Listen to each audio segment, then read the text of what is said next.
going on, vinyl community? Welcome to another video with the Record Spinner. In today's video, I'm going to be doing a vinyl haul showcasing all of the records that I acquired within the month of June this year in 2020. This month proved to be a fantastic month for vinyl finds. Got my hands on some Beach Boys Analogue Productions pressings, a very interesting Pink Floyd compilation, as well as a free Woodstock box set, as well as many more amazing finds. It's about to go deep, so without further ado, sit back, relax, and enjoy the latest finds. Alright, so we're going to kick this haul off with a heavy dosage of thrash metal with Anvil, This Is 13. This is an album that I've been itching to get for quite some time. Anvil is a metal band from Canada who proved to be such a huge influence on the bands that reside in the big four of thrash metal. Metallica, Megadeth, Anthrax, and Slayer. All those bands went off to sell millions of records, except for these guys. And I became aware of Anvil back in the mid to late 2000s when that documentary came out called Anvil, The Story of Anvil, which even if you are not a metal fan, I highly recommend checking out that documentary. It is one of the most heartwarming music documentaries out there, and I say this with absolutely no disrespect to Anvil because these guys are absolutely talented and they deserved more than what they got. But when you watch it, you realize this is Spinal Tap in reality, because the way, Anvil's career was handled was just a mixed bag. Bad record labels, poorly produced albums, underrepresented within the music circles. Just, these guys didn't really get a whole lot of love, but, they had their fan base and they purged through the 80s, 90s, 2000s, and even still to this day, they're still putting out albums. And if anything, that documentary kind of gave them a bit of a boost. And the reason why I went after this particular album is because they actually showed the band making the record in the documentary. So, of course, I was aware of it. And the band hooked up with the producer, Chris Sangarides. I'm sorry if I mispronounced his name.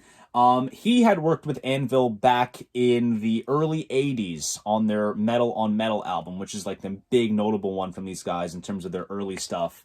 And he had also done some stuff with Thin Lizzy in the 80s as well. So they hooked up with him and he produced this album, and it absolutely sounds sick, and I can't wait to dig into the rest of it. And what's cool with this pressing is that the first three sides take up, the main album, and then on the fourth side, we get some re-recordings of some older cuts, such as Thumb Hang, Metal on Metal, and 666. Here is the back cover. And also, I was in for a throwback when I saw the back cover, because look at the label that put this out. VH1 Classic Records. Who remembers VH1 Classic? That was such an awesome channel. They showed some really awesome programs. Comes with a gatefold sleeve with lyrics and artwork. And I'm not going to take the records out of the white paper sleeves, but the records do come with nice custom labels. And this was pressed at United, and it was also mastered by Ray Janos at Sterling Sound. So I'm sure it's going to sound absolutely wonderful, and I cannot wait to give this album a spin. And who knows, maybe I'll perhaps expand my Anvil collection after listening to this, because I don't have any albums of theirs. I know Metal on Metal is on my want list, and who knows, maybe after, those two albums, I'll dig deeper into their discography. And then we jump back decades into 1968 with the Amboy Dukes, Journey to the Center of the Mind. This is the band's second album, and of course, the Amboy Dukes is notable for featuring a certain Ted Nugent in the band. This album is fully composed by the band. Their first album included some covers, such as Baby Please Don't Go, which is one of their most earliest notable tunes. And of course, it's notable for featuring the title track, Journey to the Center of the Mind, which was a pretty successful tune for them. Interestingly enough, despite Ted Nugent's stance on anti-drug, anti-alcohol type stuff, there's all kinds of hookah pipes and whatnot on the cover. He thought the song was about reflecting on one's life. I don't know, maybe his heart was in the purest of places. I don't know. But I'm really excited to dig into the rest of the album. Really cool late 60s psychedelic hard rock type stuff. You really can't go wrong with it. Comes on the Mainstream Records label there, which is pretty cool.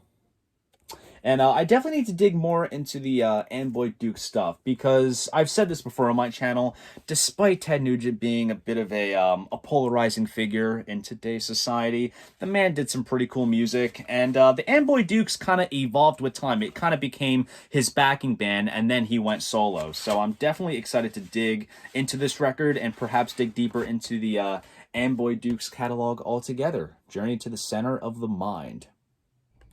And just like that, the beard is gone. I'm telling you, the funny thing about the vinyl hauls is that you get to see the evolution of my facial hair as it proceeds throughout the month. But the next record I'm going to show you guys is something that I got from Amazon. I used my Discover cashback bonus for this, and I really wanted to jump on this quick before it spiked back up in price, because I got this for a smooth $18.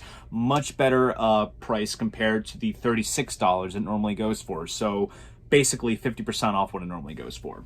And that is Caught in the Act Live by Stix. This is a live album that Stix put out back in the early 80s. This was after the Kilroy Was Here album and tour, and this was basically kind of the last gasp from the band before they broke up and then got back together in like the late 80s, early 90s.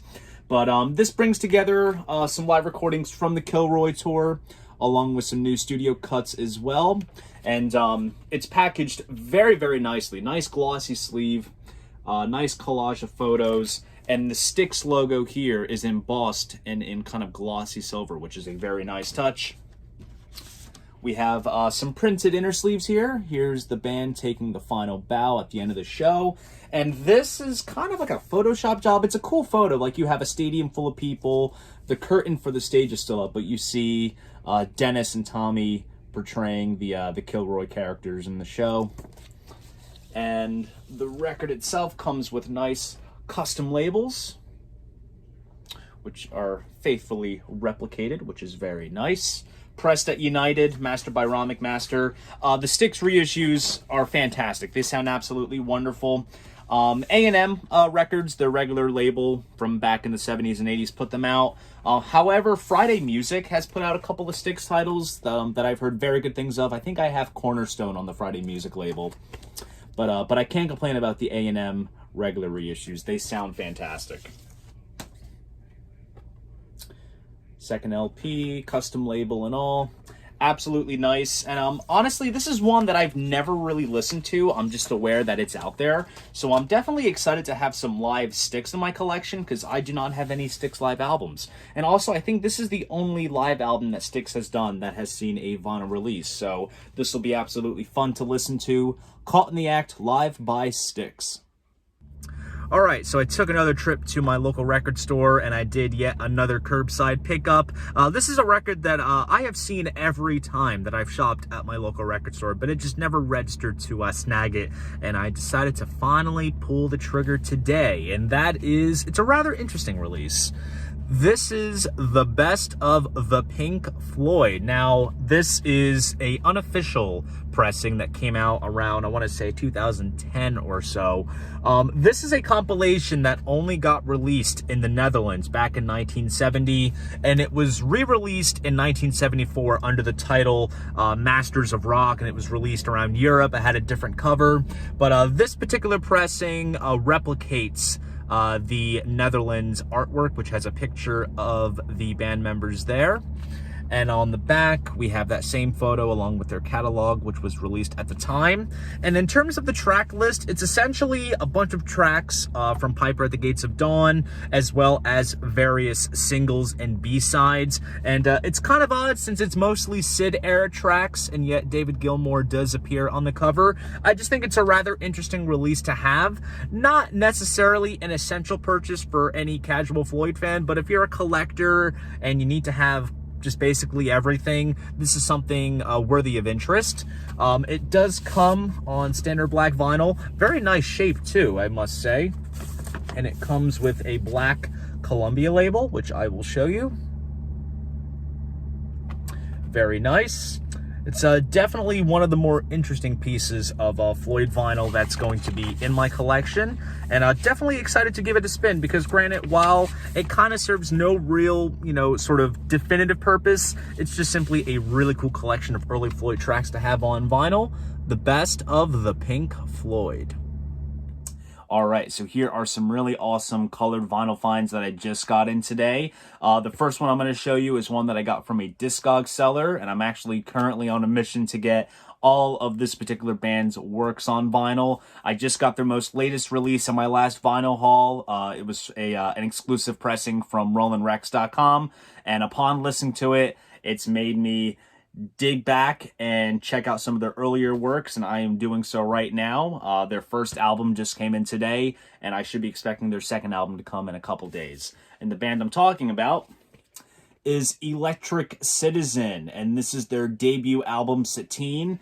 These guys are on the Riding Easy Records label, and of course I mentioned Riding Easy in my last haul in regards to Electric Citizen, The Well, as well as the Brown Acid series, just all kinds of crazy cool psych rock stuff. The best way to describe Electric Citizen musically is that it's like Black Sabbath, but with Geddy Lee of Rush singing, and there's also a female vocalist in this band, so she does a pretty damn good job of hitting those high notes. And I was very pleased with what I heard of their most latest studio release, and I figured I'd dig my way back into their earlier repertoire. Absolutely love the trippy artwork here. And out of the various color pressings that exist of this album, the copy that I got my hands on is on kind of translucent yellow vinyl, which is quite cool. And then we have the custom Riding Easy label on the back. And I got this for a pretty good price. This was at around like $14, and that was the cheapest vinyl copy of this particular album that was on the Discogs marketplace. And I figured for that price and colored wax, absolute no-brainer. And the next record I'm going to show you is one that I got with my Amazon 5% cashback bonus. I've actually had my eye on getting this record as far back as last year, and I kind of missed the boat. But luckily, the label that put out this pressing decided to give it a second run to make it more widely available for the mass buying public, and that is Alice Cooper, Dirty Diamonds. This album came out back in 2005. Alice had done a couple albums, I think is around like the mid-2000s, where he was kind of going back to his old school kind of sound. And this is one of them with tracks such as the title track, Dirty Diamonds, Woman of Mass Distraction, and all kinds of other cool tracks. New West Records put out this pressing. Of course, there was the infamous Record Store Day version from 2019. That's the copy that I really wanted to get. It came on red splatter vinyl, and copies were so scarce and expensive. But then they did a second pressing on standard red vinyl that I'll show you. More widely available, and I figured I would get it at some point, and the timing was just right. I think I paid maybe $7 out of pocket for it, which is really not too bad. We have a nice printed inner sleeve here with photos of Alice and his band, and also we have Eric Singer right there. Of course, he is the Catman now in Kiss. All the lyrics here, and also here's the back cover. Alice looking cool as ever. And I'll show you guys the red vinyl. Very nice custom picture labels. And here's a really cool one. Really awesome stuff. I am very excited to dig my way into this particular album of Alice's, and I also need to check out some of the other kind of retro rock kind of stuff he was doing around this time. It's absolutely cool. I've heard, songs here and there performed live and whatnot, but as a whole, not so much, and I am very, very eager to give this album a listen. Alice Cooper, Dirty Diamonds. So like you saw in the previous clip, I said I was expecting the second Electric Citizen album to come in, and literally just a day after filming that clip, it came in the mail, and their second album is called Higher Time. Absolutely love this album cover, which has the band members there. This was brand new, sealed from a Discog seller, paid $9 for it, which is not bad at all for a sealed record. And there was a yellow round sticker in the top left-hand corner, which indicates one thing. Colored wax. I don't even think when I placed my order it said that it was colored vinyl. It was just like a standard pressing, so that was really awesome to see. This kind of comes on like translucent yellow vinyl or gold, depending on how you look at it, which is the same colored vinyl as sateen, as you saw. No full Writing Easy label on the B side. It just is kind of featured in the background there. And I absolutely love the way that these custom labels look. It's really aesthetically pleasing. And also, fun fact, this was pressed at RTI, according to the dead wax. And also, it came in this really thick inner sleeve, which is a pretty good indicator. And along with the record, I also got a Writing Easy sticker, which I'm going to be proudly placing on my car bumper to promote this label. I've been really digging into a lot of the releases that the label offers with Electric Citizen, The Well, and all the Brown Acid compilations, and I definitely cannot wait to give this album a spin. Electric Citizen, Higher Time. All right, guys, this right here is the crowning jewel in this monthly vinyl haul. But before I show it off, I need to mention a service that everyone should really jump on and check out, and that is called the Rhino Insider, which is run by Rhino Records. It is a rewards service where basically you get to do all these little various tasks, whether it's listening to an episode of their podcast, watching a video on their YouTube channel, following one of their artists on Spotify, reading articles that are on their website, accessing emails, things like that. You can pretty much do all these activities on a monthly basis because they always drop new ones every month. And when you do these tasks, you get various points that build up in your account, and you can redeem those points for prizes. And there are all kinds of things that you can get with your points. You can get a 20% off voucher, a sticker, a calendar, a tote bag, a pullover hoodie. You can even get a U-turn orbit turntable, or if enough time surpasses and you build up 750,000 points, you get a round trip to Rhino's headquarters in Los Angeles. But I had my eyes on this particular prize that is only available for the first 100 people that are able to claim it. And once I had built up enough points to get it, I had redeemed my points and I placed my little order in. But this was right around the time that COVID was hitting an all-time high. I did not really get any notifications as to whether it was placed or shipping delays or whatever. I honestly found out that I was getting this literally yesterday, because I get signed up with notifications from the parcel service, and it said that it was a package coming from Warner Music Group. And I'm thinking to myself, what could this possibly be? And I thought about it, and I'm like, maybe it's this. And this right here has a value of $120, and I got it for $0. Check it out, guys. This is the Woodstock Back to the Garden 50th anniversary box set. 5 LPs of various highlights from the 3-day music festival. An absolutely beautiful package. You get a nice book full of liner notes and photos. I'm not going to show everything off in this haul simply because this box set is worthy of getting an unboxing for this unboxing series. So chances are you will be seeing this sometime this summer unboxed for the channel. I just really wanted to show you guys this firsthand because you could perhaps own this if you jump on it. It's available for the first 100 people, and it's just a really great box set that you can get for literally nothing. All right, so here's a rather cool live release that I just got in today. This particular kind of release is a first for this band in my vinyl collection, and this is a band that I've basically come full circle with because 10 years ago, in 2010, when I was in middle school, I was what you could call a fanboy of this particular band. I worshipped the helm of this group, and I went as far as to go up to New York City with my dad to see this band open for Iron Maiden at Madison Square Garden. And I was only going to go up to New York simply because it was home turf for this particular band. Of course, I liked Iron Maiden and everything, but I was mainly there for these guys. And recently, I have been digging deeper into their catalog for the first time in many years. I picked up their newer albums as they've come out between then, but just in terms of digging deep in their catalog, pulling out old albums and just listening to them all over again, it's been a real trip, and I decided to dig deeper with these guys for my vinyl collection.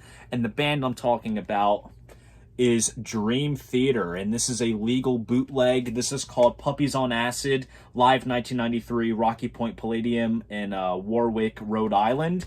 This is a radio broadcast from the Images and Words period from 1993. So this features the lineup of James Labrie, John Petrucci, Kevin Moore, John Mayung, and Mike Portnoy. Just an absolutely fearless lineup, made one of the greatest progressive metal albums with Images and Words, and they were just absolutely flying high on this tour. The title, Puppies on Acid, is a reference to a song of theirs, which would be on their next album, Awake. The beginning intro part to the song The Mirror was called Puppies on Acid during this era. And we have a bunch of cool tracks on this release. We have a major emphasis of Images and Words with things like Learning to Live, Under a Glass Moon, Surrounded, Pull Me Under, Metropolis. And we also have things such as Status Seeker, which is off of their first album, When Dream and Day Unite.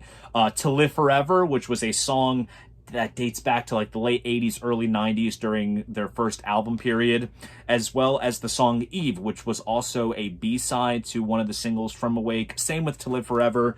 Just a really awesome set list. 2 LPs. I'll show them off. They come with nice custom labels right here. Really awesome stuff. This is a show that often gets bootlegged, and you see a lot of like unofficial legal labels put this out. This, as well as another show from Milwaukee from this, like literally like a month after this show. So I'm definitely going to track that one down, and I've seen a couple others pop up. But I figured this would be a really cool piece of Dream Theater vinyl to add for my collection from such a killer time frame of this band and an absolutely killer lineup. Cannot wait to give this one a spin.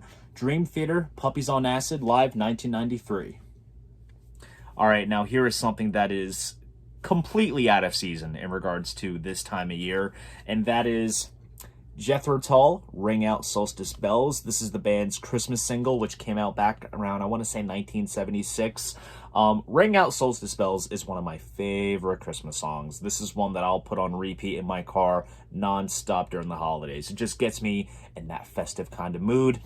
This version right here, I actually do have an original copy that was my dad's, and it included a whole bunch of unreleased tracks. But this version here is the Record Store Day Black Friday version from 2016. They rejiggered it. They included some Steven Wilson remixes, as well as a then unreleased track called Magic Bells, which I believe was an early version of the track, which can be found on the deluxe Songs from the Wood CD DVD set, which is really cool. So they did this kind of up-to-date version, which is quite nice. And also, see this price tag here? That is not what I paid. I paid $5 for this, and I figured that was not a bad price tag for a 7-inch. Record comes on the, if I can get it out carefully, on the green chrysalis label there. Classic looking stuff. And now I'm poised with the question of, when do I play this? Because usually when it comes to me getting new vinyl acquisitions, I like to play everything as I receive them. But with this, do I wait till November, December? Then again, Christmas and July is the thing. I'm not quite sure, but a really cool piece of Jethro Tull vinyl to add to my collection. Ring Out Solstice Bells. All right, guys, so here are 2 other big highlights of this vinyl haul. These are at the same caliber as the free Woodstock box set. Recently, Acoustic Sounds did a 15% off Father's Day sale, which in itself is a rarity because they rarely do sales. But it wasn't necessarily everything was 15% off. There were a couple of exceptions here and there. I'm not a father, but I like 15% off. So I immediately jumped right on the sale, and I got my hands on 2 records that I've had my eye on for quite some time. I've been aware that they've been out for a number of years. I just personally was not a fan of the full price that they were going for on the website, as well as just other retailers.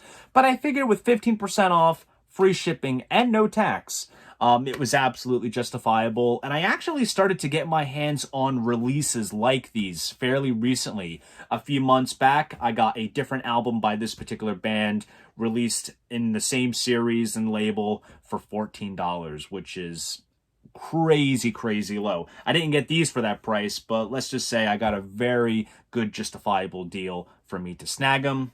What exactly am I talking about?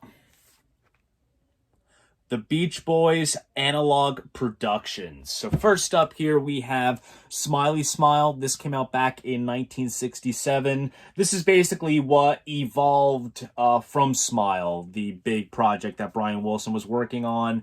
Never came out, only came out years later.